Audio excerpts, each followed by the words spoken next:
Quand j'ai un participe passé à accorder, mon premier réflexe est de regarder si celui-ci est employé sans auxiliaire ou avec auxiliaire. Sans auxiliaire, 2 emplois dans la dictée. Détacher, pratiquer.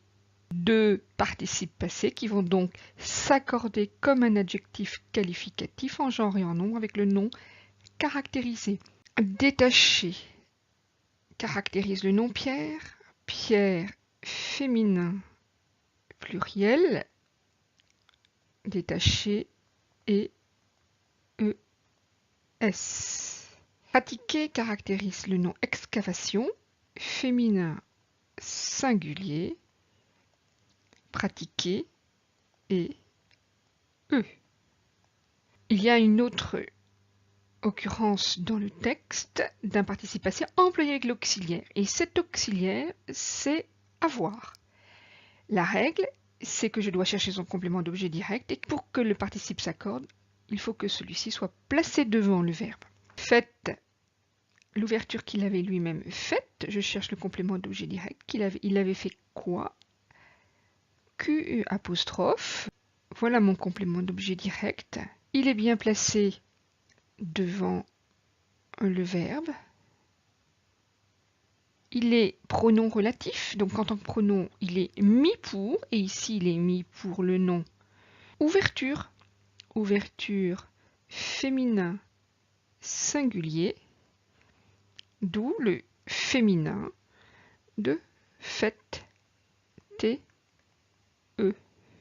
Il se rejeta en arrière. Nous avons le verbe rejeta, qui est le passé simple du verbe rejeter, donc d'un verbe en ET. Les verbes du premier groupe ont tous au passé simple les mêmes terminaisons, AI, AS, A accent circonflexe MES, A accent circonflexe TES et E accent grave RENT.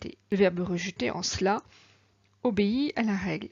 J'attire seulement l'attention sur le fait qu'à un autre temps que le passé simple, eh bien, nous avons une alternance sur le radical selon que le radical étant est à cause du E muet final, et c'est le cas de je rejette, tu rejettes, il, elle, on rejette, et au pluriel, il, elle rejette.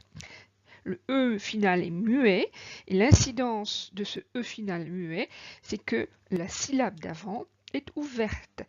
En revanche, quand dans les 2 personnes du pluriel, la première et la deuxième, nous avons une syllabe en on et en et, prononcée, eh bien un seul T, et donc rejetons, rejeter, c'est ce que nous avons donc ici au passé simple. Des infinitifs, parce qu'ils sont employés dans des périphrases